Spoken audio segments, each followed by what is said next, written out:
Daniel Abdelhak, avec un grand plaisir. Donc c'est la première fois qu'il vient pour un Melavé Malka dans notre communauté.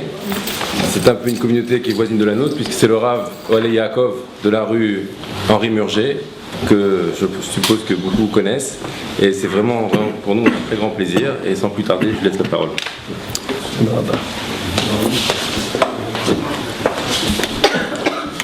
Avec votre permission, Baruch Ata Adonai Eloheinu Melech HaOlam She'akol Nihya Bidvaro.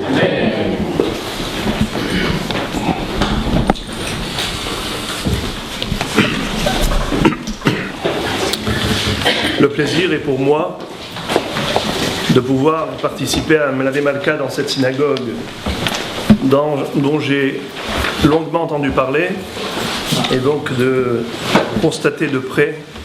Ça fait doublement plaisir. Le thème qu'on s'était proposé de traiter ce soir, c'est le Inyan de la Tefila, en rapport avec un sujet de la paracha. D'ailleurs, on aurait besoin d'un chumash avec Rashi.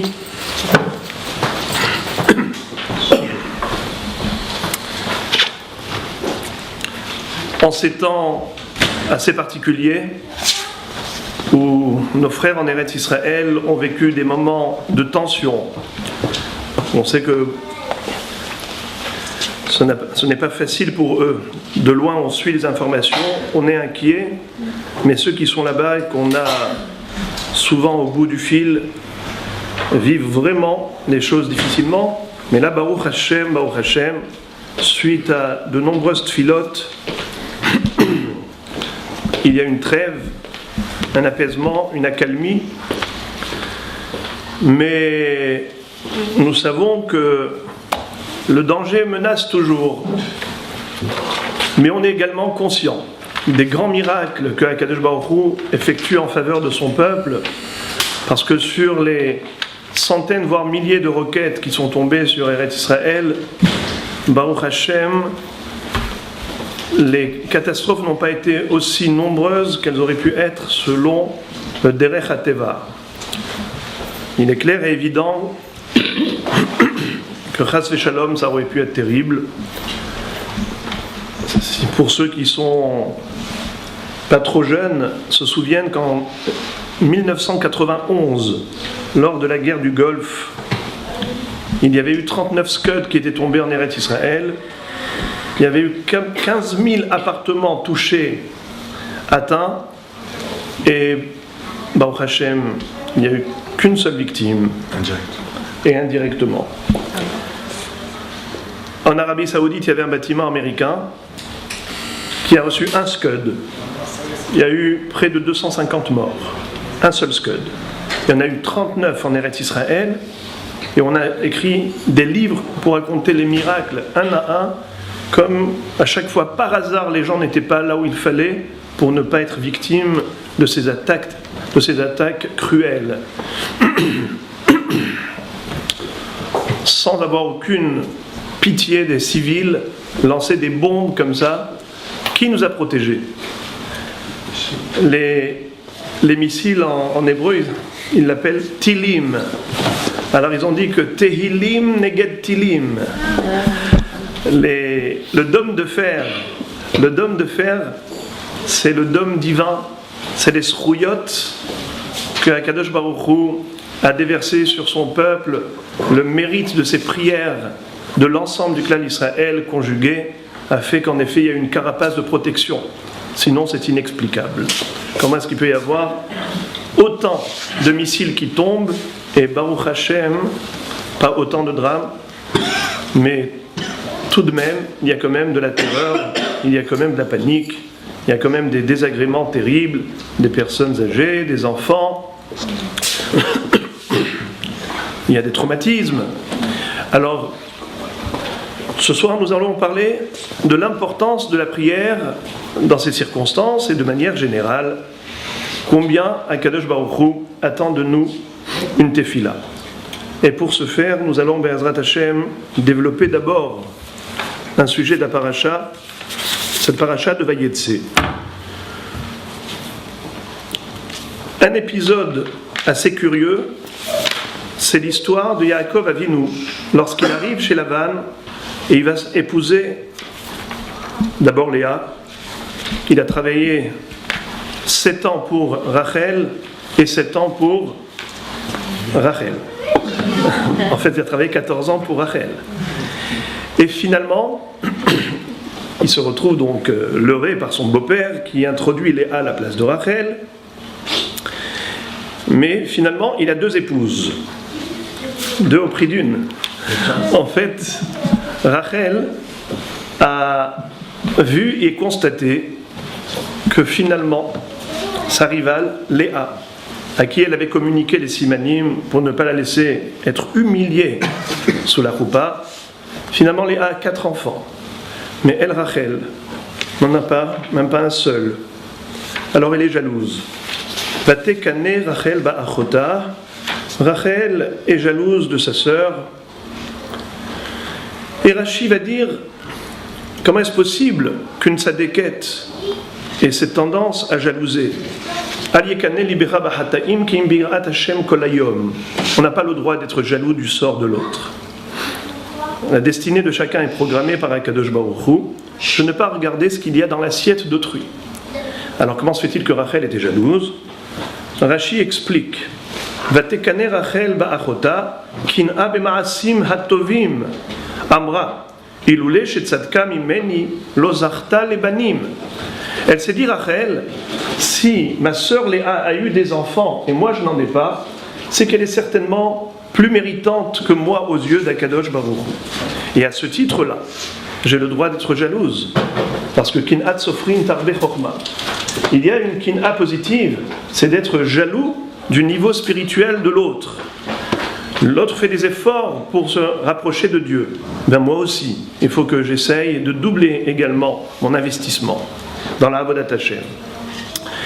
Alors elle dit à son mari, Vatere Rachel kilo yalda li Yaakov. Rachel a constaté qu'elle n'avait pas d'enfant. Vatekane Rachel ba'achota vatomer el Yaakov. Elle s'adresse à son mari Yaakov en disant, Havali banim, donne-moi des enfants. Veim aïn, sinon meta anochi, je suis considérée comme morte. Et là, Yaakov a une réaction particulière.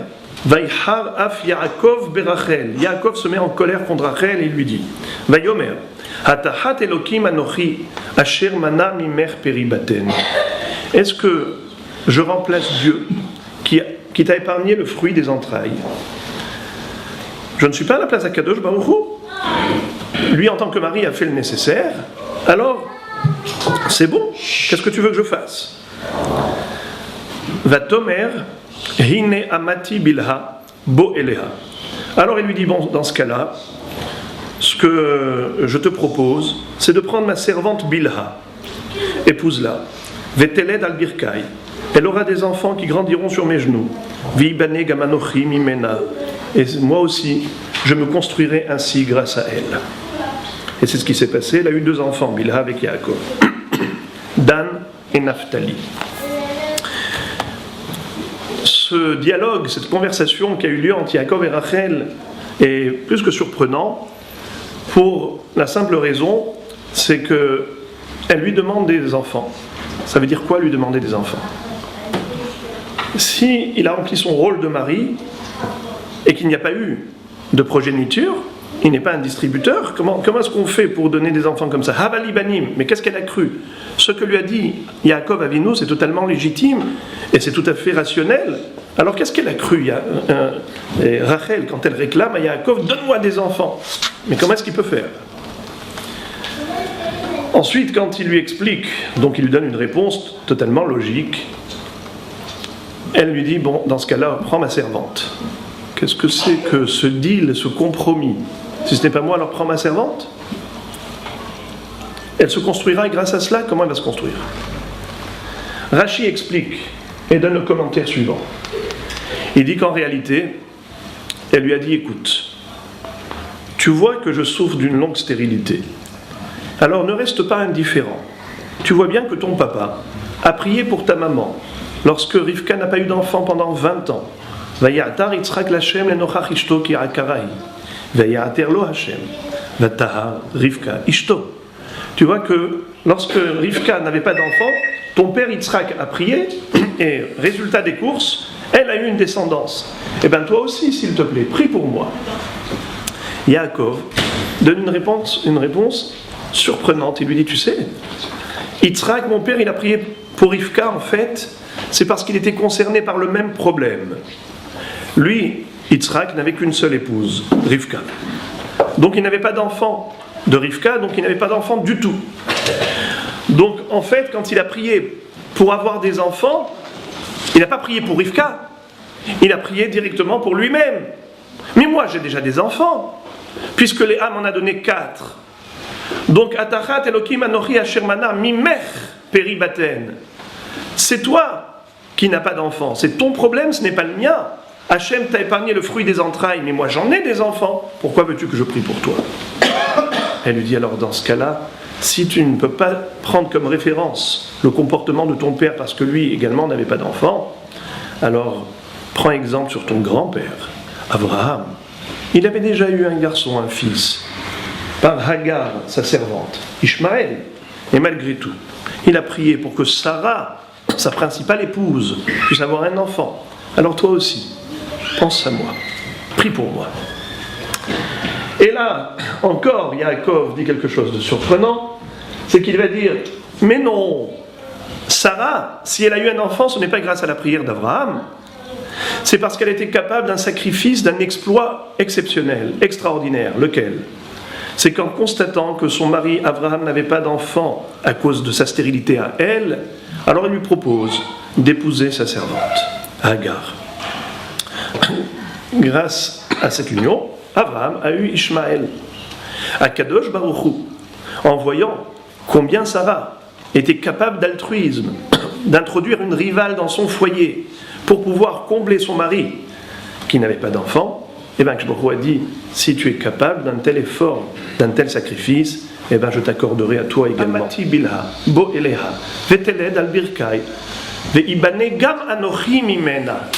Moi aussi je me construirai grâce à elle, c'est-à-dire que de la même façon que Sarah a mérité d'avoir un enfant, grâce à ce sacrifice, d'offrir son bonheur, son mari, à sa rivale, eh bien, moi aussi je ferai pareil, et peut-être que grâce à cela, Hachem aura pitié de moi. On a compris, grâce à l'interprétation de Rashi, le sens de ce dialogue qui a eu lieu entre Yaakov et Rachel. Mais tout de même, une question reste en suspens. Je dirais même un grand étonnement. C'est la réaction de Yaakov face à la souffrance de Rachel. Quand Rachel lui dit « Prie pour moi, je suis stérile, je veux des enfants, s'il te plaît, prie pour moi ». Quelle fut sa réponse? Elle lui dit « Ah, ça c'est ton problème, toi tu n'as pas d'enfants, mais moi j'en ai. Léa m'en a donné 4, pourquoi veux-tu que je prie pour toi ?» En quelque sorte, il montre une indifférence totale face à la souffrance de son épouse, la bien-aimée Rachel, et voilà que il s'autosuffit d'être lui comblé, il a des enfants, tout va bien pour lui, c'est sympathique, maintenant après moi le déluge. Est-ce le comportement d'un tzaddik? Un tzaddik reste indifférent face à la détresse d'autrui, même vis-à-vis des étrangers. On prie. Vous recevez des SMS, n'est-ce pas, sur votre messagerie, en disant priez pour un tel et un tel. Vous priez. La preuve que vous priez, c'est qu'on vous envoie des messages. Si on pensait que les gens ne priaient pas, eh ben on n'aurait pas envoyé autant de messages. À partir de ce moment-là, si on est capable de prier même pour des étrangers, comme un tzaddik ne le ferait pas, mieux encore. La Gemara dans Masechet Makot nous dit que c'est un devoir pour un tzaddik de prier pour les autres, à tel point que celui qui ne le fait pas, quelque part, porte la responsabilité des éventuelles tragédies qui peuvent, Khalila Vechas, survenir. Avec propos de quoi la Gemara l'enseigne? Elle nous dit qu'un assassin qui aurait commis ce crime involontairement, accidentellement, c'était pas un homicide volontaire, c'était involontaire. Il était en voiture, il n'a pas vu quelqu'un traverser, Hachem Yatzileno, c'est arrivé. À l'époque des villes de refuge, cet assassin, ce Rotseach Beshogeg, avait le devoir de s'exiler pour expier sa faute dans ces villes de refuge. Mais jusqu'à quand il allait rester là-bas? Jusqu'à la mort du Kohen Gadol, jusqu'à la mort du grand prêtre. Quel rapport avec le grand prêtre? Pourquoi est-ce que c'est cela la limite de son exil? La Gemara dit que le Kohen Gadol est tenu coupable et responsable pour cet accident. Il aurait dû prier Hachem pour qu'il n'arrive aucune catastrophe chez ses contemporains, qu'Hachem protège la communauté et que des drames pareils n'arrivent pas. Et si c'est arrivé, c'est par l'absence de sa prière qui aurait pu être un effet protecteur pour que Am Israël ne souffre pas de ce genre d'accident, de tragédie. S'il n'a pas assumé son rôle, malheureusement, le Kohen Gadol est coupable. Voilà pourquoi le Kohen Gadol décède pour mettre fin à l'exil de cet assassin involontaire. La Gemara dit que c'est pourquoi les mamans des Kohenim Gedolim, la mère du Kohen Gadol, venaient dans les villes de refuge et elles apportaient toutes sortes de cadeaux au Rotseach Beshogeg, à manger, à boire, des steaks, des frites et tout ça, pour qu'ils se sentent à l'aise et qu'ils disent « Ah, c'est quand même sympa ici, c'est les vacances !» Et pourquoi elle faisait ça? Afin que le Rotseach ne prie pas pour que son fils, Chas v'Shalom, décède prématurément, afin d'être délivré de cet exil. Nous voyons donc que c'est une obligation pour un tzaddik de prier pour les autres.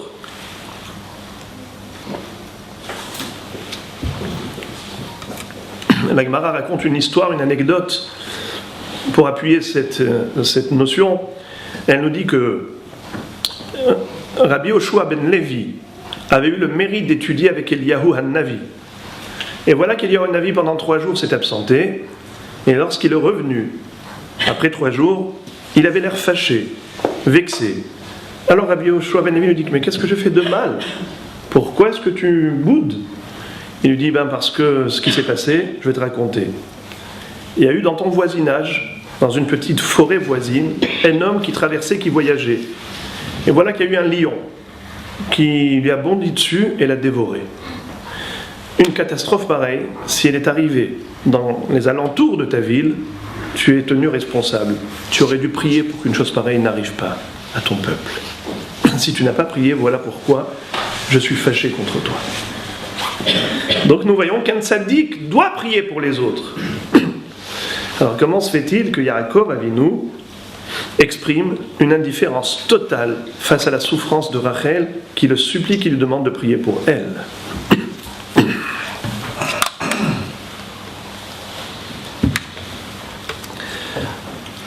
Autre question dans le contexte de la Tefila. Le Zohar HaKadosh, à propos de la paracha suivante, parachat Vaishlach, celle que nous lirons Shabbat prochain, Be'ezrat Hashem, le Zohar nous explique que lorsque Yaakov Avinu a demandé à Dieu de le sauver de la main de Esav, son frère, qui venait avec 400 hommes armés pour le décimer, lui et toute sa famille, Yaakov a tremblé, Vaïra Yaakov Me'od, Vayetzerlo. Il était saisi de panique.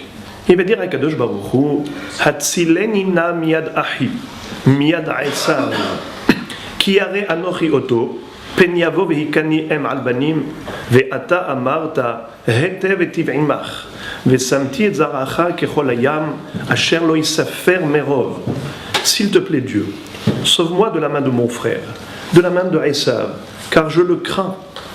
J'ai peur qu'il vienne frapper mère et enfant, alors que toi, Dieu, tu m'as promis une postérité, et de faire de ma descendance aussi nombreuse que le sable de la mer. Alors le Zohar HaKadosh fait remarquer que Yaakov Avinu, dans sa supplication à Dieu, il y a une certaine redondance. Hatzilenina miyad ahi, miyad Esav. Sauve-moi de la main de mon frère, de la main de Esav. Mais on sait qu'il n'avait qu'un seul frère, c'était Esav. Alors, inutile de le préciser. Pourquoi faire dire « sauve-moi de la main de mon frère, de la main de Esav » En demandant à Akadosh Baruch Hu de sauver de la main de son frère, automatiquement, il s'agit de Esav. Le Zohar HaKadosh en déduit l'enseignement suivant.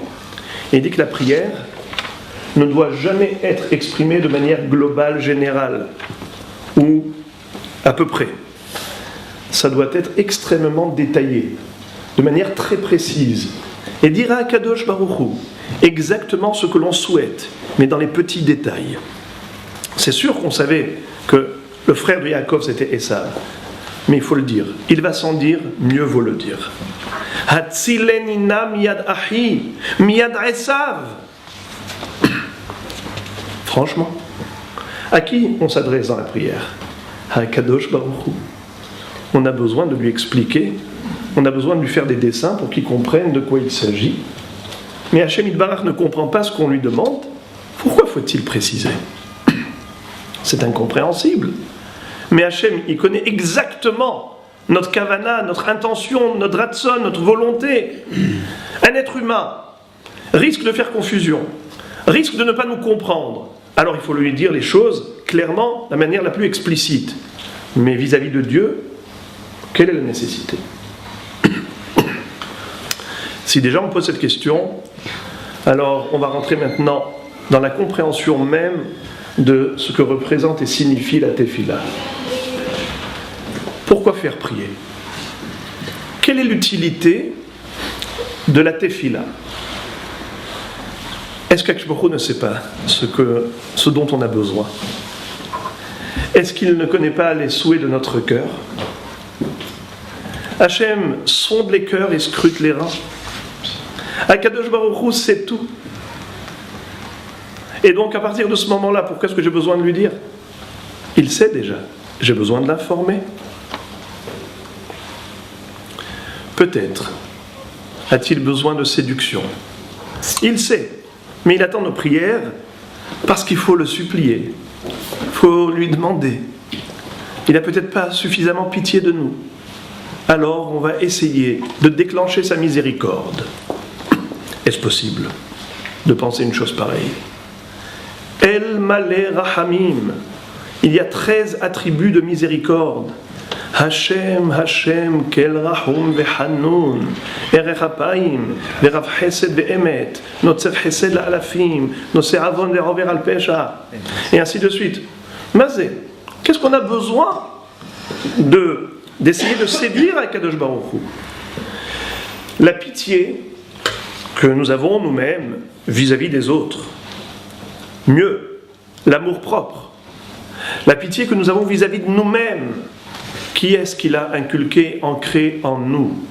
Qui a fait que l'être humain a quand même une certaine tendance, une certaine nature de miséricorde? C'est Akadosh Baruch Hu. Pourquoi Hachem Yitbarach a fait que nous nous aimons tellement? Il y a ce système d'auto-appréciation, d'amour propre. Pourquoi? Parce qu'Akadosh Baruch Hu nous aime. Et il voudrait qu'on se protège, qu'on se préserve de tout danger. Qu'on ne s'expose pas et qu'on ne soit pas à la merci de toutes sortes de menaces, de dangers. Alors qu'est-ce qu'il fait Hachem? Il nous donne cette nature-là à faire attention lorsqu'on traverse la rue. Attention, feu vert, attends le feu rouge, et ainsi de suite. Quand tu manges, ne prends pas des produits dangereux. Et ainsi de suite. Ça veut dire qu'Akadosh Baruch Hu, par pitié pour l'homme, a inculqué en lui la pitié. Venatan lecha rahamim verihamcha. C'est un pasouk. Dieu a mis en toi la pitié, il te l'a donnée, c'est parce qu'il a pitié de toi. Venatan lecha rahamim parce que verihamcha. Et donc, Akadosh Baruch Hu est plein de pitié pour toutes les créatures. Tov Adonai lakol verahamav al kol ma'asav. Il est bon envers tous. Sa pitié se déverse sur les créatures. Alors pourquoi est-ce qu'il a besoin de nos demandes, de nos prières, de nos supplications? Il sait ce dont on a besoin et il a pitié de nous. Pourquoi donc prier? Mieux. Il y a des gens qui ne prient jamais. Est-ce qu'ils meurent de faim? Non. Poteach et yaddecha umasbiya lechol hay ratzon. Akadosh Baruch Hu ouvre ses mains avec largesse et il rassasie toutes les créatures à volonté. Il donne, il redonne en permanence. Il n'attend pas la prière des gens. Alors pourquoi faut-il prier? C'est une mitzvah. Pourquoi faut-il prier? Mieux. Akadosh Baruch Hu va faire même des miracles gratuitement en faveur de l'homme. C'est un pasouk. Les osé niflaot gedolot levado ki le olam hasdo. Akadosh Baruch Hu va réaliser même des prodiges, mais dont seul lui en est conscient. Seul lui le sait. L'être humain qui en a été bénéficiaire, il ne le sait même pas. Le Midrash va donner un machal d'un homme qui était paisiblement allongé dans son lit, profondément plongé dans son sommeil. Et voilà qu'un serpent qui sort du trou qui se trouve dans le mur, et pendant le sommeil, ce serpent s'apprête à piquer l'homme. Et qu'est-ce qui se passe? Inconsciemment, il se retourne dans son lit. Le grincement des barreaux fait fuir le serpent qui retourne rapidement saisi de panique dans sa tanière. Le lendemain matin, quand cet homme va se lever, il va dire Modé ani lefanecha melechai vekayam shechezarta bi nishmati bechemla rabba emunatecha. Merci Hachem, tu m'as rendu l'âme. Il ne sait même pas de quoi il parle. En ba'alanes makir beniso. Le bénéficiaire du miracle n'en est même pas conscient. Il n'y a que Akadosh Baruch Hu qui le sait.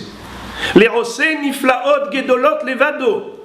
Alors pourquoi Akadosh Baruch Hu a fait ce nes si il n'attend aucun remerciement, aucune reconnaissance, aucune gratitude, puisque l'homme ne le sait pas? Ki le'olam hasdo. Car sa bonté est éternelle. La bonté d'Akadosh Baruch Hu, elle est gratuite. Alors pourquoi est-il nécessaire de le supplier, de lui demander? Puisque de toutes les manières, il favorise les êtres qu'il a créés gratuitement.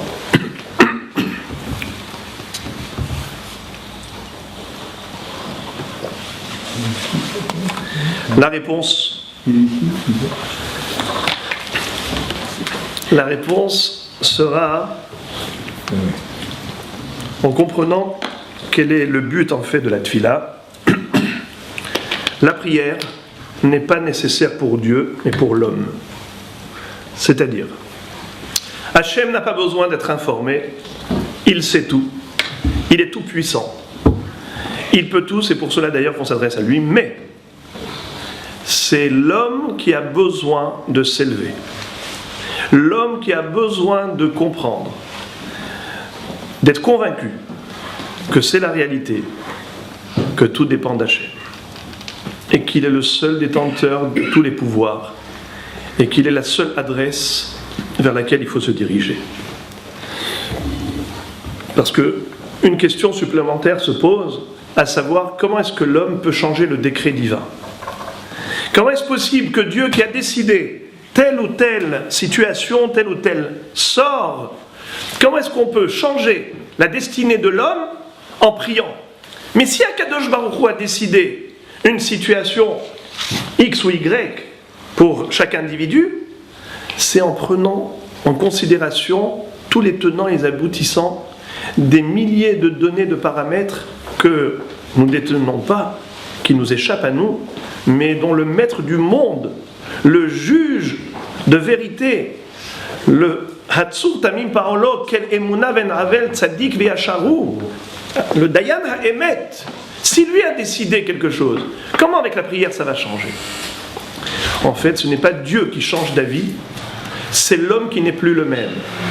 La personne évolue et s'élève grâce à la tefila. Comment la tefila va permettre à l'homme d'atteindre le niveau requis qui fera en sorte qu'il n'aura plus besoin de ses souffrances pour se rapprocher de Dieu? C'est qu'à force de demander à Kadosh Baruch Hu de lui chanter des louanges, l'homme réalise pleinement et il prend conscience qu'en effet, En Od Milevado, il n'y a que Akadosh Baruch Hu qui est le créateur du monde, qui est capable de gérer ses créatures et de leur donner le nécessaire, la vie, la santé, tout ce dont on a besoin, notre être et notre avoir. Quand on fait la tefila, On dit Baruch Ata Hashem Elokenu Elokei Avotenu. Hashem Elokim. Dans le Shulchan Aruch Siman He du Or HaChaim, on nous apprend quelle est la kavana qu'il faut avoir lorsque l'on mentionne le nom de Dieu. Régulièrement, en permanence, on s'adresse à Adoshem Elokenu, Adoshem Elokim. Le nom divin, quand on le prononce, cet attribut, à quoi faut-il penser? Le Shulchan Aruch nous dit, mais tu récites le nom d'Akadosh Baruch Hu tout le temps, et tu ne penses pas ce que signifie son nom. Alors il y a la lecture, et il y a l'écriture et la lecture du tétragramme. Yudke Vavke, c'est le nom écrit. Mais la lecture, on ne lit pas ce qui est écrit, on lit Adoshem, la Adnut, Adon. Adon, ça veut dire Adon Hakol. Akadosh Baruch Hu est le Seigneur, le maître de tout, le maître du monde, c'est lui qui l'a créé. Yudke Vavke, Haya, Hove, Ve'ihye, il était, il est et il sera. Ou Mehave et Hakol. Il permet à tout ce qui existe d'exister. De par son existence, Akadosh Baruch Hu permet à toutes les créatures d'exister. Elokim, Takif Ba'al HaYecholet ou Ba'al HaKochot Kulam. C'est-à-dire qu'il a non seulement créé le monde une fois, qu'il a créé l'homme une fois, mais il le gère en permanence. Amechadesh betuvo bechol yom tamid maaseh bereshit. Akadosh Baruch Hu renouvelle à chaque instant et en permanence l'ensemble de la création. C'est pourquoi, quand on fait la tefila, à force de demander à Akadosh Baruch Hu, on se convainc soi-même que c'est la réalité, que Hashem en od milevado. C'est pourquoi nous dit le Maharal qu'on se prosterne lorsqu'on dit Baruch Ata Hashem en commençant la Hamida. On plie les genoux dans Baruch, on penche la tête dans Ata et on se redresse dans Hashem. D'abord, que veut dire Baruch Ata? Baruch Ata, on le traduit littéralement en français, béni sois-tu, mais en fait la vraie traduction, c'est source de bénédiction tu es. Baruch Ata, la bracha provient de toi. Tu es la source de bénédiction. C'est pour ça que je m'adresse à toi, parce que tu es la source et l'origine de toutes les réussites, de toutes les brachot, de toutes les réussites. Mais pourquoi se prosterner? Se prosterner, plier les genoux et la tête, c'est ressembler à la configuration du fœtus dans le ventre de sa mère. Il a les genoux pliés et la tête entre les genoux. Comme pour dire, maman, je ne peux pas subvenir à mes propres besoins, mais j'ai faim, j'ai besoin de nourriture. Comment est-ce que le bébé, le fœtus, mange? Au travers du cordon ombilical. Ochel mima she'imo ochelet, shote mima she'imo shota.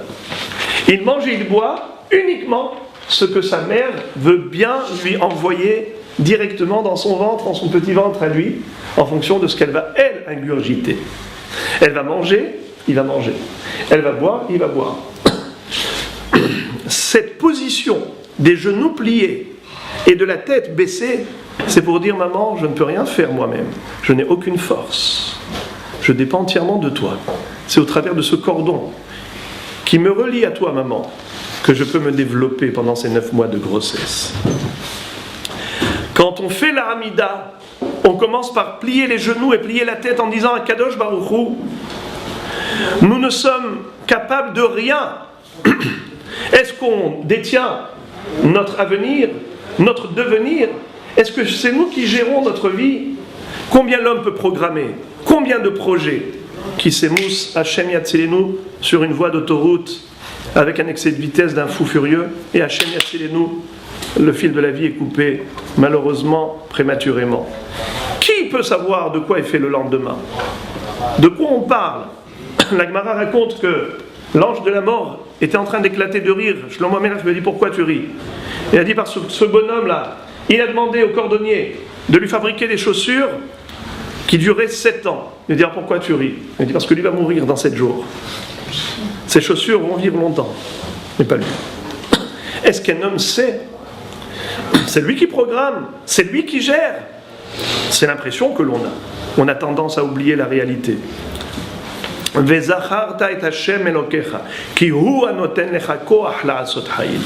Souviens-toi de l'Éternel ton Dieu, car c'est lui qui te donne la force pour réaliser les entreprises.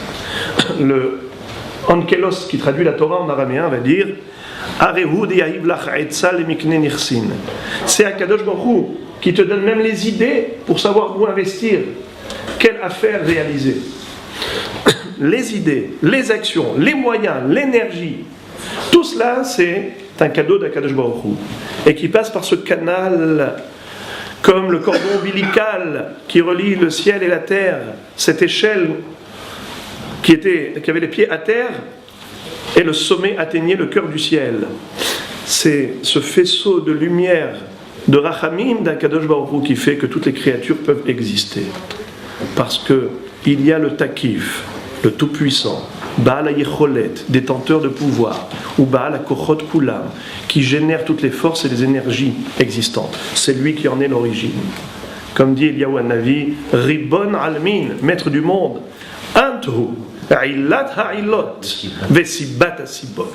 Tu es la cause de toutes les causes, tu es l'origine de tout ce qui se passe dans le monde.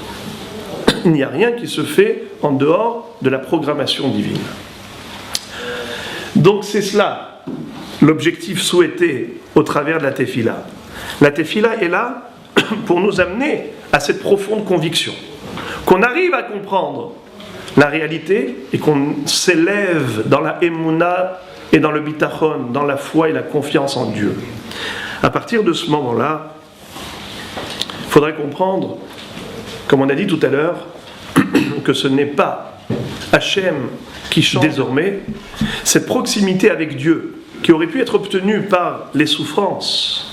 Parce qu'une personne, quand elle est déstabilisée à cause d'une situation de détresse dangereuse, elle se rapproche de Dieu. Du coup, elle se rend compte qu'elle est tellement faible. Il se permet de faire des avérotes, de faire tout et n'importe quoi, ce que bon lui semble, parce qu'il se croit autonome, s'il n'a pas besoin de Dieu, parce qu'il s'autogère, il se suffit à lui-même. Alors pourquoi obéir à Hachem ? Il n'a pas besoin de lui, il se sent lui-même tout puissant. Alors il fait ce qu'il veut. Qu'est-ce que fait Akadosh Baruch Hu ? Pour l'aider à faire Teshuvah, il ébranle un petit peu la terre de sous ses pieds. Et l'homme déstabilisé dans ces situations, il voit que la santé, la situation matérielle, Chas v'Shalom, la famille, il y a des maladies, il y a toutes sortes de choses qui font que je me rends compte qu'en fait, je ne suis pas le tout-puissant que je pensais l'être. Il y a quelqu'un au-dessus de moi. La Tefila produit ce résultat requis. Que l'homme arrive à cette conviction sans avoir recours à des situations, chas v'shalom, de souffrance douloureuse. Et c'est pour ça que l'homme est délivré de sa souffrance. Mais la qualité d'une tefila, elle dépend de combien l'homme est convaincu de cela. Qu'en effet, Hachem, en od milevado, il n'y a que lui. Et tout dépend de lui. Plus l'homme est convaincu de cela dans sa prière, et plus la qualité de sa tefila augmente. La Gemara va dire qu'il y a deux personnes qui étaient tombées malades, par exemple, et les deux étaient dans la même situation, alités, l'un à côté de l'autre. Et finalement, il y en a un qui a guéri, et pas l'autre. Shnaim alou lamita, ze yarad ve ze lo yarad. Et la Gemara demande, mais pourquoi est-ce que l'un a mérité la guérison et pas l'autre ? Et la Gemara de répondre, zehit palel ve nahana ve zehit palel ve lo nahana. Parce qu'il y en a un qui a prié, qui a été exaucé, et l'autre n'a pas été agréé. Alors la Gemara demande, mais pourquoi ce favoritisme ? Pourquoi il y a du piston ? La tefila de l'un est acceptée par l'autre. Et la Gemara de répondre, zehit palel tefila shelema nahana. Ze loit palel tefila shelema lo nahana. Il y en a un qui a prié avec ferveur et de tout son cœur, une prière entière. Il a été exaucé. L'autre, cette fila n'était pas entière. Voilà malheureusement pourquoi cette fila a été refoulée. Et la Gemara donc nous dit que la différence est par rapport, est-ce que la tefila était shlema ou la tefila n'était pas shlema. Comment est-ce qu'on mesure une tefila shlema ? La tefila shlema de tout cœur, ça veut dire que quand il s'adresse à Dieu, dans son cœur il n'y a que Dieu. Ça veut dire qu'il considère que la seule adresse vers qui il se dirige sincèrement, c'est Akadosh Baruch Hu. Celui qui a un demi-cœur dans la prière, il dit Akadosh Baruch Hu, si tu me réponds, ok, très bien. Si tu ne me réponds pas, ce n'est pas grave. Le professeur, on a déjà pris rendez-vous avec lui à l'hôpital, il va gérer les affaires, tout va très bien. Une tefila qui se fait avec un demi-cœur n'est pas une tefila shlema. Il a besoin d'argent, il dit c'est pas grave, j'ai déjà pris rendez-vous avec le banquier, il me fera un crédit. Bon, on paiera des intérêts, mais c'est pas grave. C'est l'autre tefila shlema. Tefila shlema, c'est en od milevado. Il n'y a aucune autre source de délivrance que lui. C'est ce que nous dit le Zohar, la qualité de la prière du Ani. Tefila le Ani ki ya'atof velifne Hashem ishpor sihu. Le pauvre, nous dit David Amelech, sa prière, ya'atof. Qu'est-ce que ça veut dire ya'atof? Le Zohar explique que ya'atof, ça vient du mot la'atof ma'atafa, une enveloppe. La prière du Ani, elle enveloppe toutes les autres prières. Qu'est-ce que ça veut dire? Il dit que devant la porte du ciel se trouvent des anges gardiens qui sont là à trier les prières pour voir laquelle qui est méritante pour l'amener et la ramener auprès du trône céleste. Il y a des téphilotes qui n'ont pas été prononcées avec la ferveur nécessaire, et à partir de ce moment-là, le Malach dit cette téphila n'est pas apte à arriver devant un Kadosh Baruch Hu. Et elle est bloquée devant la porte du ciel. Il y a une téphila qui arrive de temps à autre, qui enveloppe toutes les téphilotes qui étaient en stand-by et qui les fait monter devant Akadosh Baruch Hu, devant le Kisei HaKavod. C'était quelle tefila? C'est laquelle? Tefila le'ani, la prière du pauvre, du mendiant, du nécessiteux, celui qui est dans la souffrance et qui dit à Akadosh Baruch Hu, mais personne n'a pitié de moi, il n'y a que toi qui peux m'aider. Cette tefila, elle est sincère. Lifne Hashem ishpor sihu. Il s'adresse à personne d'autre qu'à Hashem. Puisque il est sincère, là, cette tefila déchire les cieux. Et elle fait mériter même les autres avec elle. La Gemara raconte, la Mishnah nous dit que le Kohen Gadol, le jour de Kippour, quand il rentrait dans le Saint des Saints, il allait faire une prière à Dieu pour demander la pluie. Mais il disait à Kadosh Baruch Hu, Hachem, donne-nous la pluie parce qu'elle est vitale. L'agriculture ne peut pas avoir lieu sans pluie. Et s'il n'y a pas de pluie, il n'y a pas de quoi manger, ni pour les animaux, ni pour les humains. Chlet, c'est la faim. C'est la mort. La pluie est vitale. Alors, donne-nous des pluies généreuses, qu'on puisse vivre. Ça, c'était ce que prononçait comme prière le Kohen Gadol le jour de Kippour dans le Kodesh HaKodashim. Mais sa prière devait être très courte. Pourquoi? Parce que nous le savons, dans ce lieu saint, il fallait surtout que le Kohen soit un homme de qualité sur le plan spirituel, mais surtout que sa pensée ne soit pure au moment où il rentre à l'intérieur du Kodesh HaKodashim. Sinon, il mourrait sur le champ. À tel point qu'il fallait leur attacher une chaîne aux pieds, parce que malheureusement, souvent il y avait des accidents. Le Kohen Gadol mourait immédiatement, il fallait le tirer. Alors, pour ne pas inquiéter le peuple qui se trouvait à l'extérieur en train d'attendre avec le souffle coupé, le souffle retenu, en disant est-ce qu'il va sortir vivant ou pas, alors il fallait que la tefila soit courte. Mais quelle était cette tefila? Hachem, on a besoin de pluie. Mais surtout, Hachem, n'accepte pas la prière des voyageurs qui te demandent de faire cesser la pluie. Il y a des gens qui, pendant leur voyage, se retrouvent ici dans leur calèche et ils ont la pluie qui tombe sur eux. Cette tempête les gêne et ils disent Ribono shel olam, on ne veut plus de pluie. Qu'est-ce qui va se passer? Hachem va écouter leur prière, il n'y aura plus de pluie, c'est embêtant. Il y a des répercussions sur le plan économique. Alors le Kohen Gadol, qu'est-ce qu'il va dire? Hachem n'accepte pas cette prière. Ça fait vraiment bizarre. Est-ce que Hachem va prendre en considération le besoin d'un individu par rapport aux besoins universels? Mais c'est pas possible. Tout le monde a besoin de pluie. À cause d'une personne qui est gênée durant son trajet, Akadosh Baruch Hu va cesser la pluie. Réponse. Ce cocher qui est avec sa calèche, ses chevaux, qui pataugent dans la boue et qui se retrouve ici dans cette forêt, la nuit va tomber, il se retrouve tout seul. Il dit Ribono shel Olam, si je reste ici coincé, c'est fatal. Je ne peux pas rester ici dans cette nuit, dans cette forêt tout seul. Alors il demande à Akadosh Baruch Hu d'arrêter la pluie. Cette tefila, elle est tellement forte, tellement puissante, qu'elle peut contrebalancer le besoin du monde entier.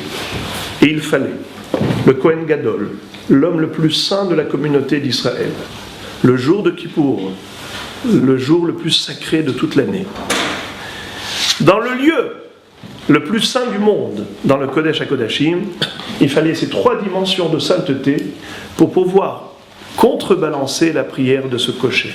Un homme qui pouvait paraître simple, mais cette tefila, elle est tellement efficace, tellement forte, qu'en effet, elle peut peser plus lourd que le besoin du monde.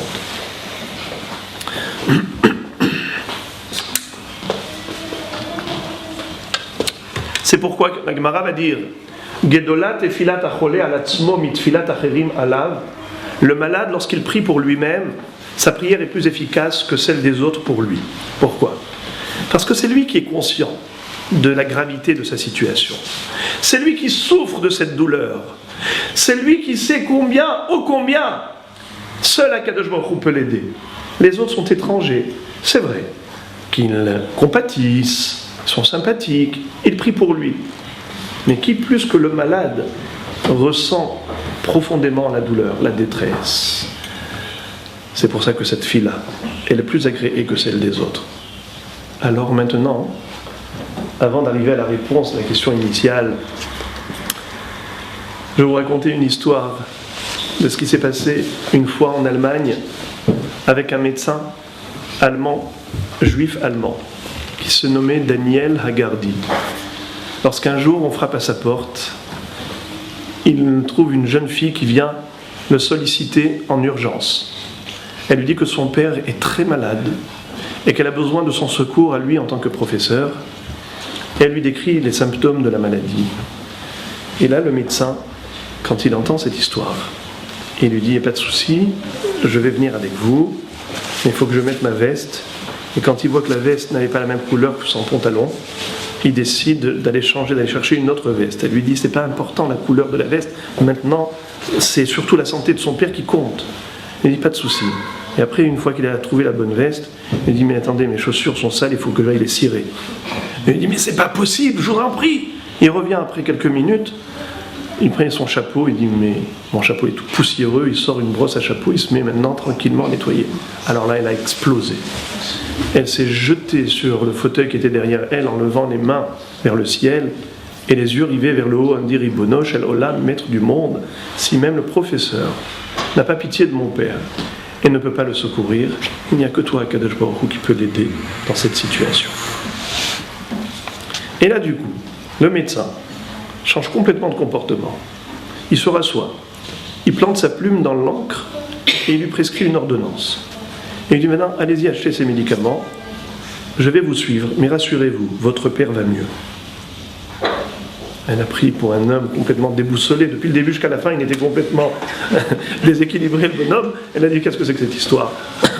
Mais elle va chez elle avec les médicaments. Quand elle arrive, elle trouve toute cette assemblée qui était à son chevet et qui s'attendait à l'agonie et qui était très inquiet. Du coup, c'est l'ambiance de joie. Quand elle arrive, on lui raconte que son père a ouvert les yeux, qu'il a demandé à boire et que il y a des médecins l'a dit, le médecin. Et elle dit ben oui, le médecin l'a dit, le médecin arrive. Et quand il arrive, il dit voilà, c'est lui qui m'a dit qu'il irait mieux. On dit vous êtes médecin ou prophète ? C'est quoi votre profession ? Elle dit je ne suis ni prophète ni fils de prophète. Mais je vais vous dire. Quand elle m'a décrit les signes de la maladie de son père, j'ai compris qu'il était déjà dans l'agonie, qu'il n'y avait plus rien à faire, c'était fatal. Mais il n'y a qu'une seule chose qui pouvait l'aider. C'est un nes d'en haut, un miracle, que Akadosh Baruch Hu intervienne de manière surnaturelle. Pour Akadosh Baruch Hu, il n'y a pas de différence entre la nature ou hors nature. C'est Hachem qui a créé la nature. Donc il peut faire un miracle, mais pour qu'il fasse un miracle, il faut qu'on lui laisse la place, qu'on reconnaisse que c'est lui Hachem, le maître du monde. Mais tant qu'elle comptait sur le professeur, donc sa prière à Dieu n'était pas entière, n'était pas sincère, n'était pas parfaite, qu'est-ce que j'ai fait? Je l'ai poussé dans ses retranchements. Je l'ai découragé. Je lui ai montré que même le professeur ne peut rien faire. Il est en train de cirer ses chaussures et de frotter son chapeau. À partir de ce moment-là, j'ai vu qu'elle appelait Hachem de tout son cœur. Et j'ai dit, devant une tefila pareille, Hachem ne peut pas rester indifférent. Je suis certain que le Nes surviendra, Akadosh Baruch Hu le délivrera. C'est ce qui s'est passé. Lorsque Rachel demande à Yaakov Avinu, prie pour moi. Je n'ai pas d'enfant, je suis stérile depuis longtemps, aie pitié. Donc prie pour moi. En fait, elle comptait sur son mari.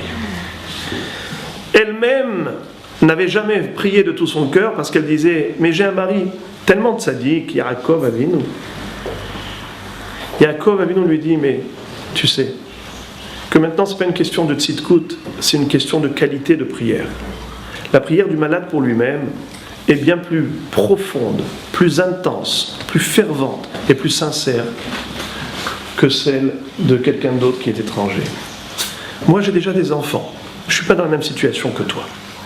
Et par conséquent, c'est ta prière qui sera beaucoup plus pesante, beaucoup plus efficace. C'est ta prière que Akadosh Baruch Hu attend. C'est ta prière que Hachem désire. Pourquoi il t'a mis dans cette situation? Parce qu'il veut entendre ta prière. Le Ramban va dire Veshava hatzadeket hazu lehithanen el shomea tzeaka. Eh bien, cette femme pieuse, Rachel, elle s'est tournée vers celui qui s'appelle Shomea tzeaka, qui écoute les appels, les cris du cœur, quand on appelle Akadosh Baruch Hu sincèrement. C'est ce résultat que Yaakov voulait obtenir. Il lui a dit non, tu ne peux même plus compter sur moi. Exactement comme ce professeur qui avait ramené cette fille au découragement, au désespoir, pour qu'elle ait des espoirs en Dieu. Et donc, il faut comprendre une chose, c'est que c'est la raison pour laquelle Akadosh Baruch Hu nous met souvent dans des situations parfois délicates. Il a créé tellement de besoins. Boré nefashot rabbot vechesronan al kol ma shebarata lehayot bahem nefesh kol chay.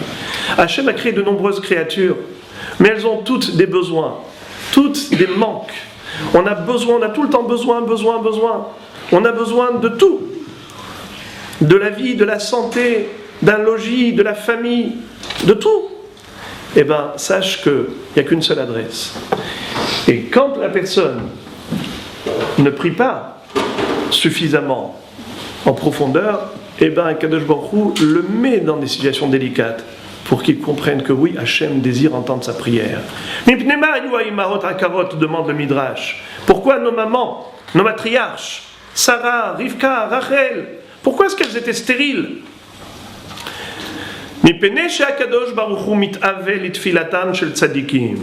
Parce que Akadosh Baruch Hu désire la prière des justes.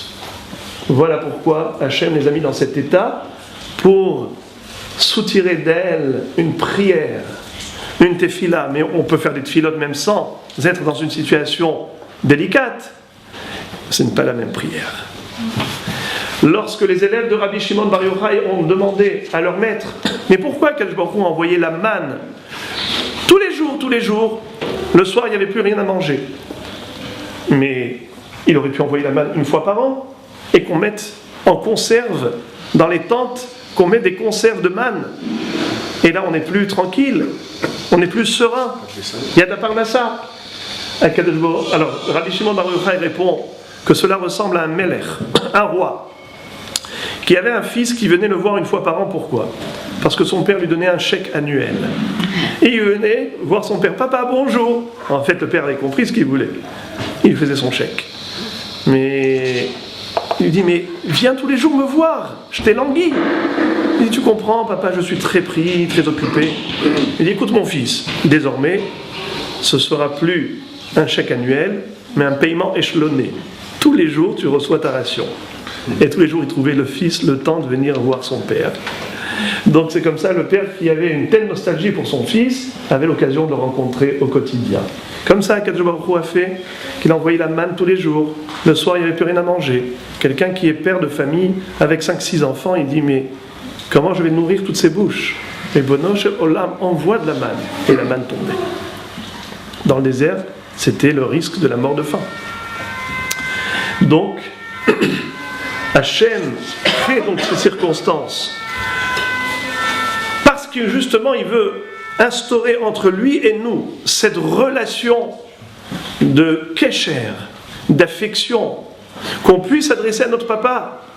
Avinu sheba shamayim, Avinu malkenu, en lanu melech ela ata. Tu es notre seul roi, notre seul rédempteur. Le Nahash, vous savez que le serpent qui avait incité Hava à manger du fruit interdit, Akadosh Baruch Hu l'a maudit. Quelle fut sa malédiction?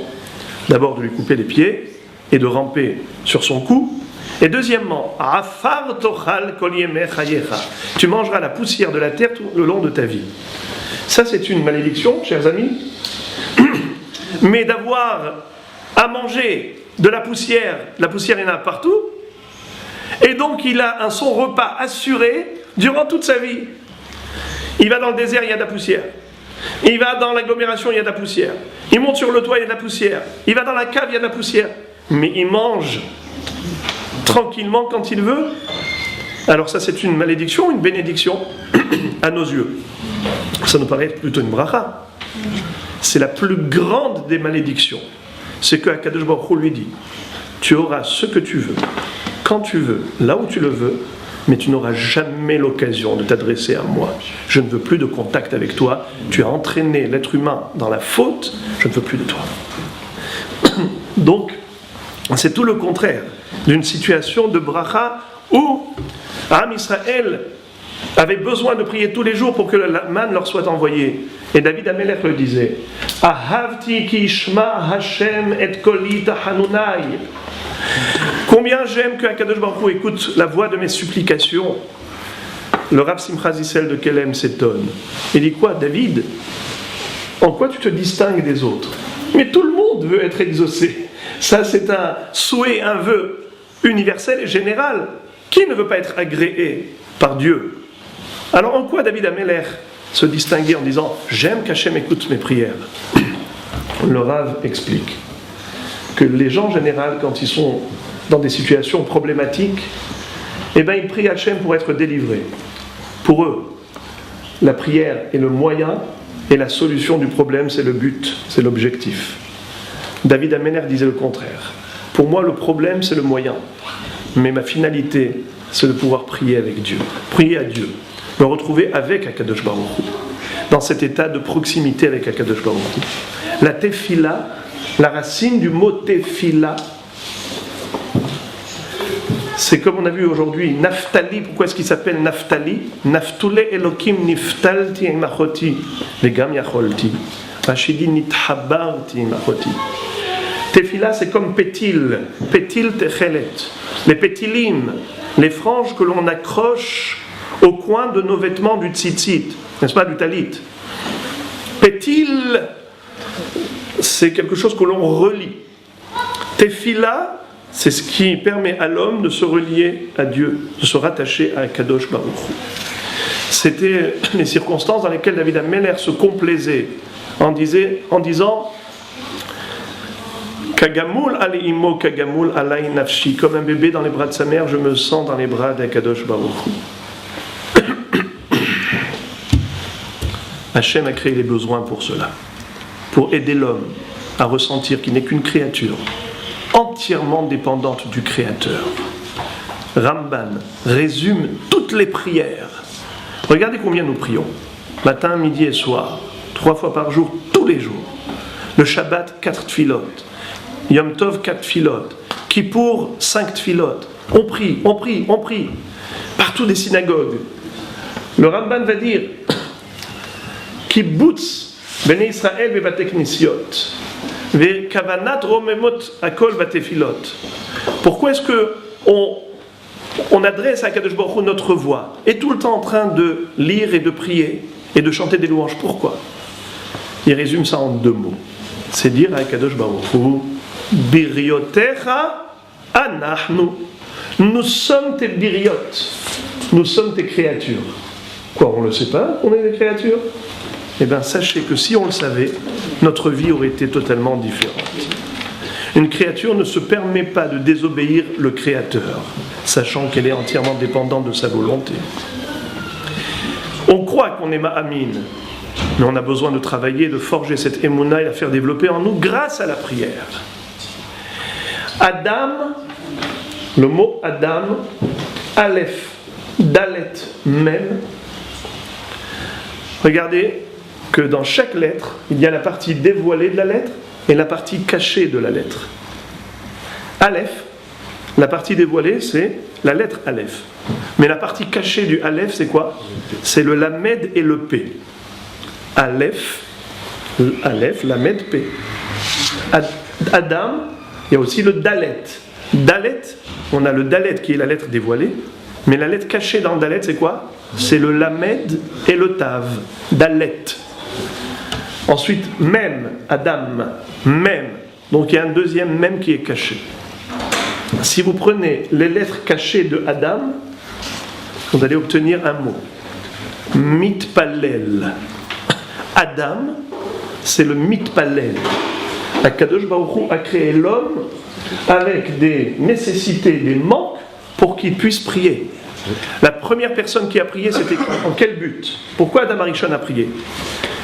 Parce que, nous dit le passouk dans Bereshit, Ve Adam ayin la'avod et ha'adama, vechol siyach hasadeh, terem itzmach, ki lo imtir Hashem Elokim, ala haaretz, ve Adam ayin la'avod et ha'adama. Il n'y avait pas de végétation.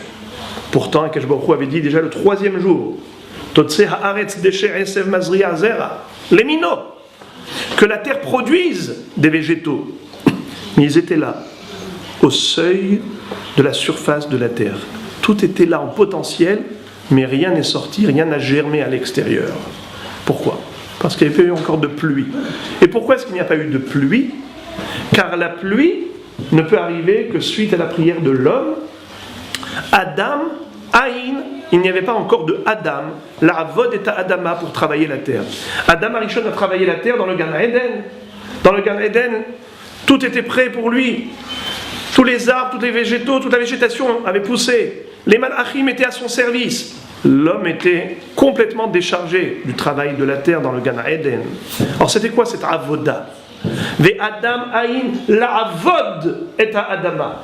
Cette avoda, c'était la tefila. Ou l'ovdo bechol levafrem. Akadosh Baruch Hu nous demande de le servir avec notre cœur. Quel est le travail du cœur? C'est cela. C'est d'arriver à cette conviction que Akadosh Baruch Hu est détenteur de tous les pouvoirs, il n'y a que lui qui peut nous accorder nos souhaits.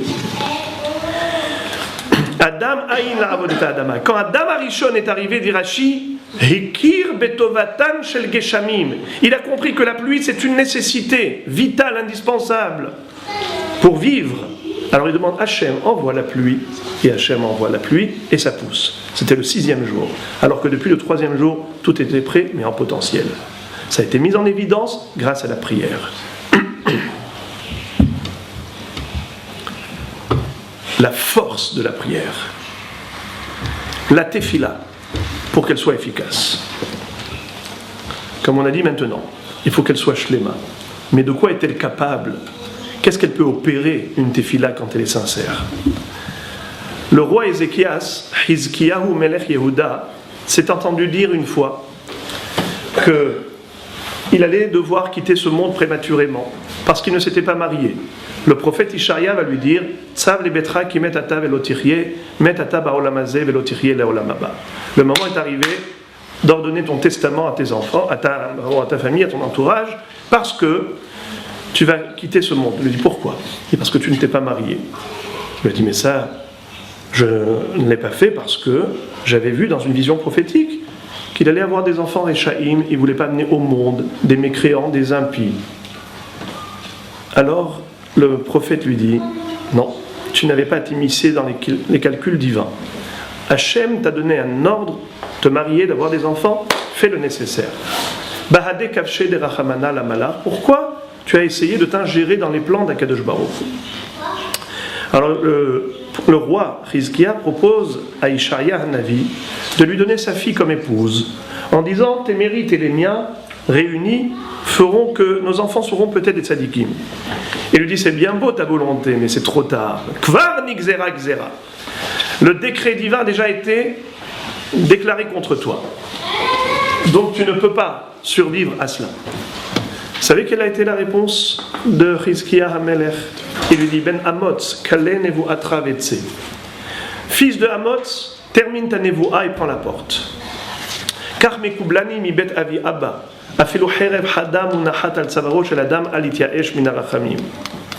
J'ai une tradition de mon ascendant, mon aïeul David Amelech, qui disait que même si un couteau tranchant est déjà posé sur le cou, l'homme ne doit pas désespérer de la miséricorde divine. Et là, Chizkiyahu se tourne, dit le pasuk, Vayasof Chizkiyahu panav el akir, il se tourne vers le mur, et Chachamim le dire, Zaak mikirot libo. Il est appelé Hachem au secours du profond des murs de son cœur, mikirot libo. Et Akadosh Baruch Hu lui a rajouté 15 années de vie supplémentaires. Cette fille-là, elle était parfaite dans un esprit de scepticisme. Peut-être Akadosh Baruch Hu peut lui accorder, peut lui le sauver. Non. Hachem, pour lui, même un couteau tranchant posé sur le cou, ce n'est rien du tout. Il n'y a pas de différence si le couteau est déjà sur le cou ou pas. Hachem peut tout. Il est tout puissant. Et c'est avec cette conviction que Chizkiyahu s'est adressé à Akadosh Baruch Hu. Et ça a fonctionné, ça a marché. Rabotaï, plus que ça encore. Mieux. Non seulement qu'on peut être sauvé du couteau, mais même chasvé shalom, après la mort, on peut arriver à une tehiyat hametim grâce à la tfila. Comment ça? Écoutez bien. Il y avait un prophète qui se nommait Habakouk. Vous avez déjà entendu parler de ce nom?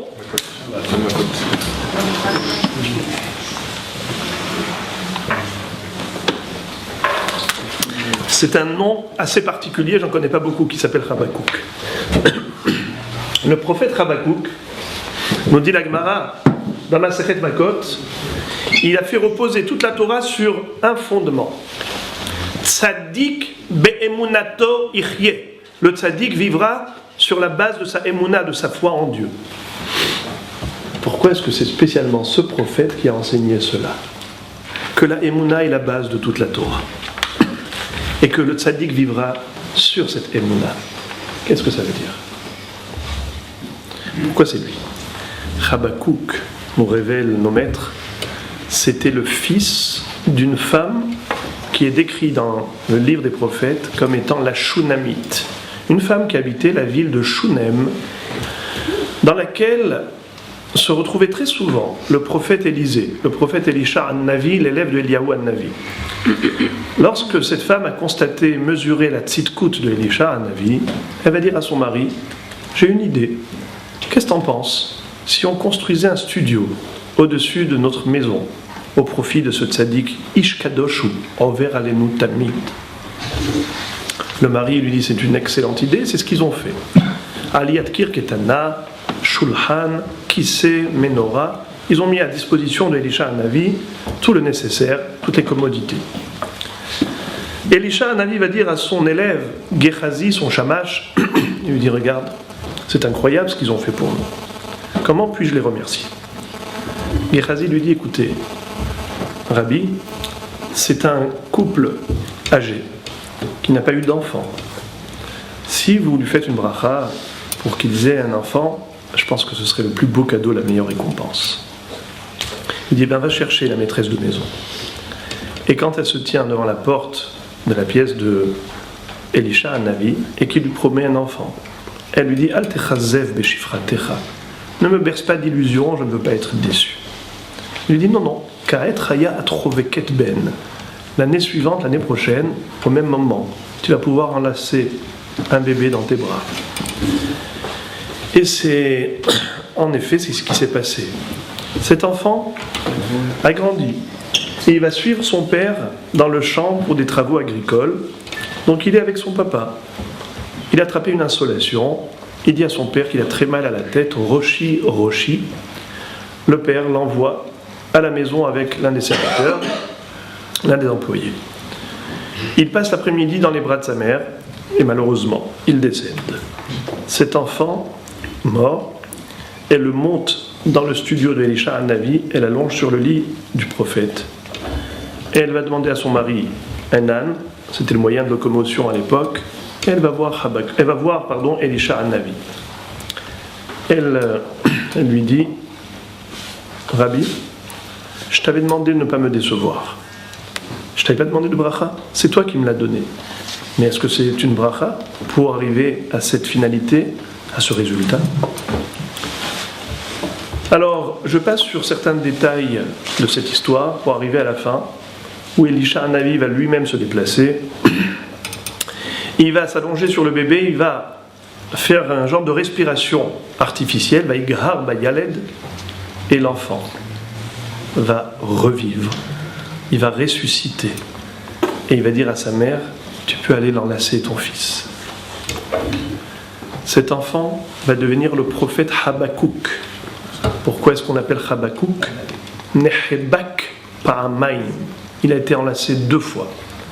Lorsqu'il est né et lorsqu'il a ressuscité. Lorsqu'il a vécu et qu'il a survécu. Ce prophète Habakouk va dire Tzadik be'emunato ichye.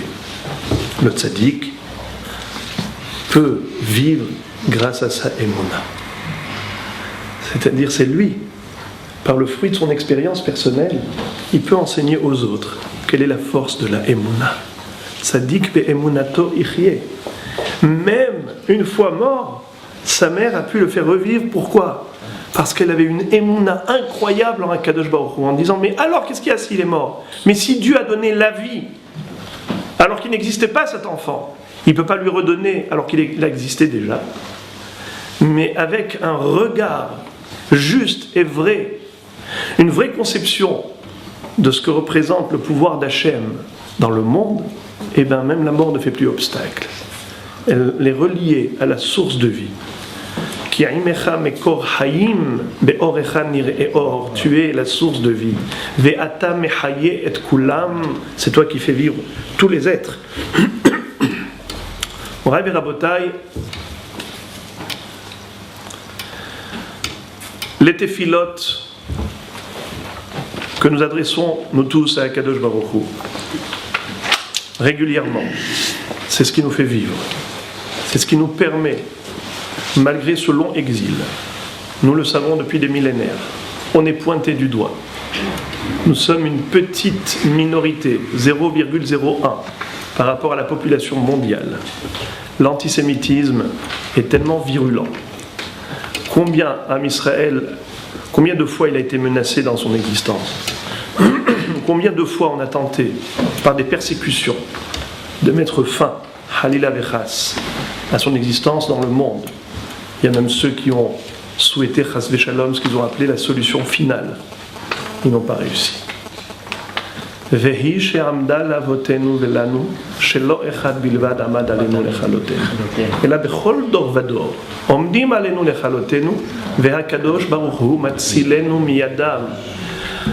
Le Midrash va dire, la Gemara dans la Sechet Yoma, Gadol haro'eh shemekayem se ben shiv'im ze'evim. Combien est puissant le berger qui maintient en vie une brebis convoitée par 70 loups.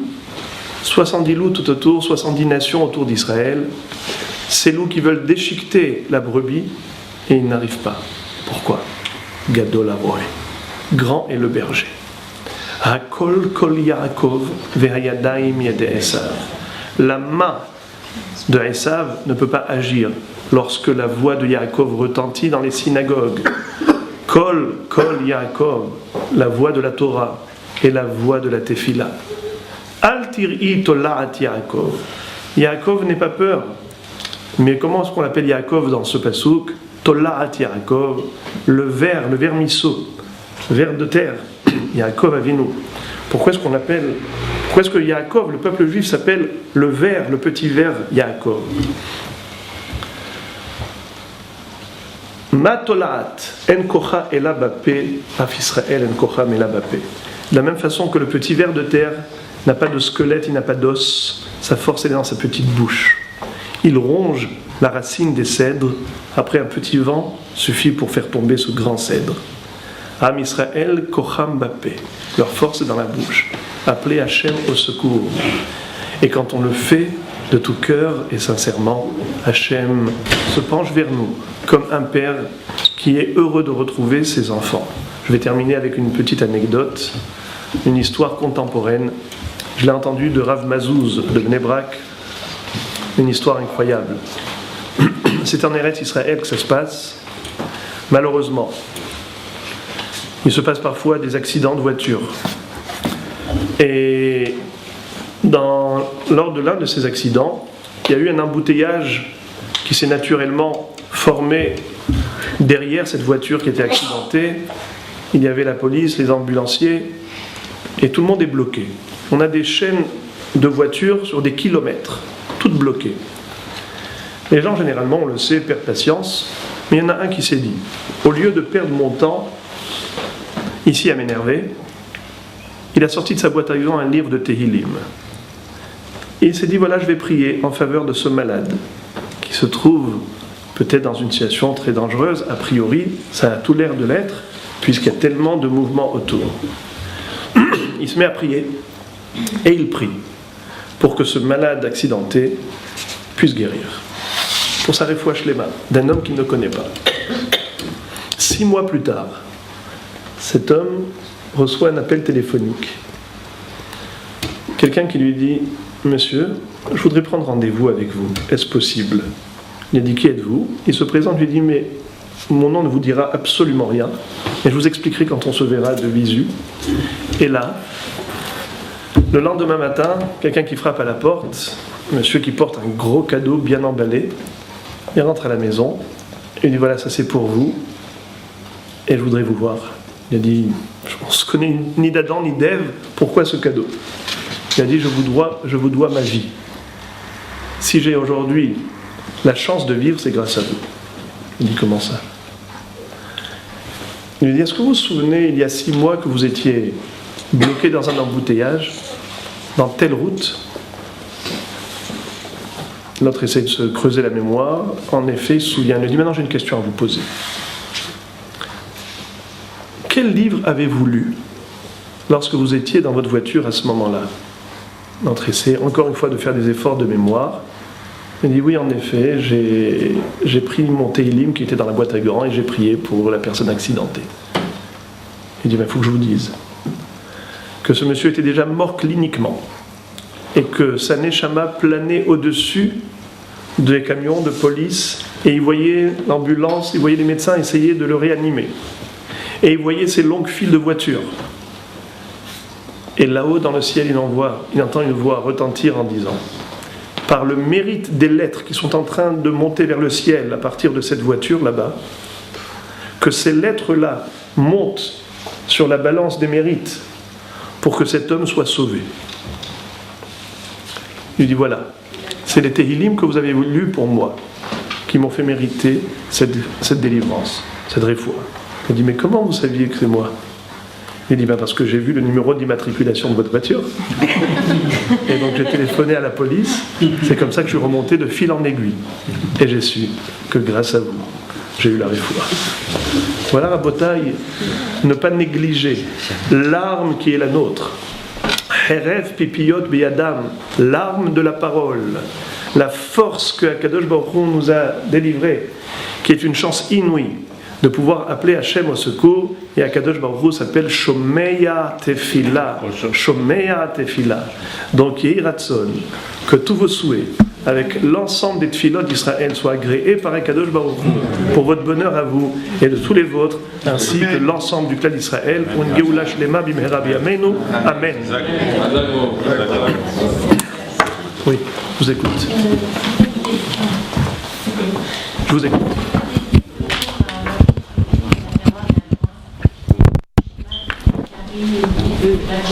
Alors, que le cours soit dédié à pour le zéchout de la personne, pour son Elohim Neshama, comme vous venez de le citer, et également pour la Refoua Shlema du grand rabbin Rav Sitruk, Shachem Mishlachot Refoua Shlema B'tor She'ach Kol Cholei Amo Israël, également d'un ami dans la communauté, Haïm Meir Bar Luna. Pardon?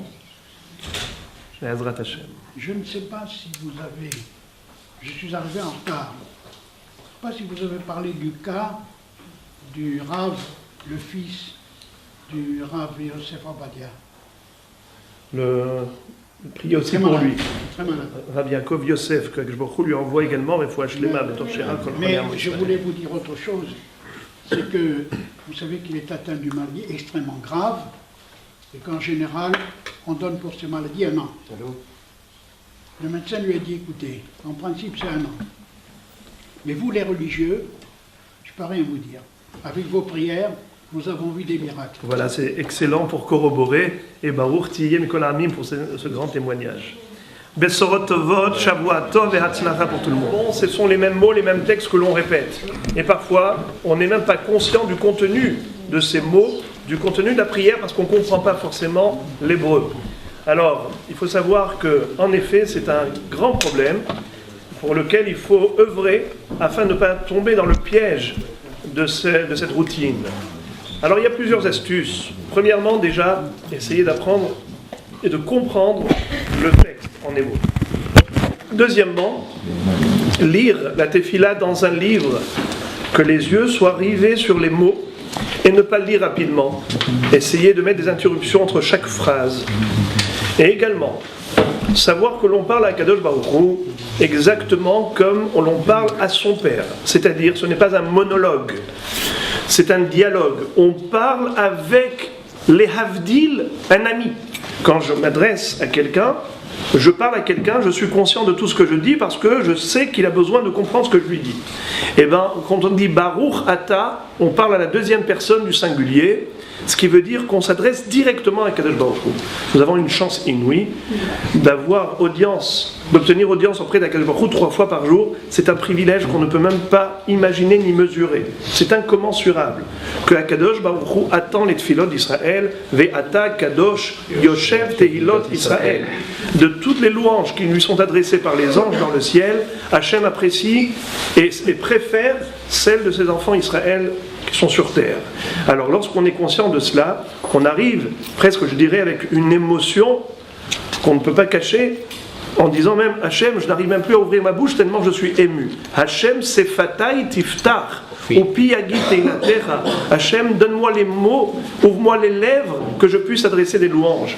Donc il faut évidemment réfléchir à tout ça, parce que sinon, avec le temps, on glisse dans l'habitude et l'accoutumance éteint les sentiments. C'est un risque évident. Mais si on prend cela à cœur et qu'on comprend, comme dit Rachamim, Arba Dvarim Tzrichim Chizuk, il y a 4 choses qui nécessitent un renforcement au quotidien: Torah, Tefila, Derech Eretz et Ma'asim Tovim. L'étude de la Torah, évidemment, et le Derech Eretz, c'est-à-dire le travail, même l'activité professionnelle, parfois on a le ras-le-bol. Alors il faut également se remplir de courage, parce qu'on travaille pour amener la parnassa à la maison, pour les siens, pour Am Israël, pour la tzedaka, donc il faut travailler. Ma'asim Tovim, avoir le bon comportement, ne pas, Khalila Bechas, s'oublier dans des comportements qui ne sont pas bons, et également la tefila. Justement, parce que la tefila, elle est très quotidienne, on se doit de se renforcer, de réaliser pleinement le srout qui est le nôtre. Et la tefila, il y en a 2. Il y a celle qui est instituée par les chachamim, il y a également celle qui est naturelle. Celle que nous pouvons adresser à Kadosh Baruch Hu à chaque fois qu'on est dans le besoin. C'est pour ça qu'Hachem a créé le besoin, c'est pour la tefila. Donc c'est justement le but. Il y avait un chassid qui mangeait toujours à la table du Hadmour. Il a dit: je vais arrêter de prier pour la parnassa, de toute façon ma parnassa elle est assurée. Alors le Hadmour un jour le voit à table et il lui dit: on a servi la soupe, pourquoi est-ce que tu ne manges pas? Mais tout le monde mange la soupe. Il dit: Rabbi, ils ont oublié de me donner la cuillère. Il dit: tu vois qu'il faut prier pour la parnassa. Même la cuillère, il faut prier pour elle. C'est-à-dire qu'on a besoin de réussite dans tous les domaines, toutes les activités. Eh bien, il faut demander à Kadosh Baruch Hu tout ce dont on a besoin. Comme j'ai dit tout à l'heure, que Adam, la réalité de Adam, c'est mitpallel, de prier toute la vie.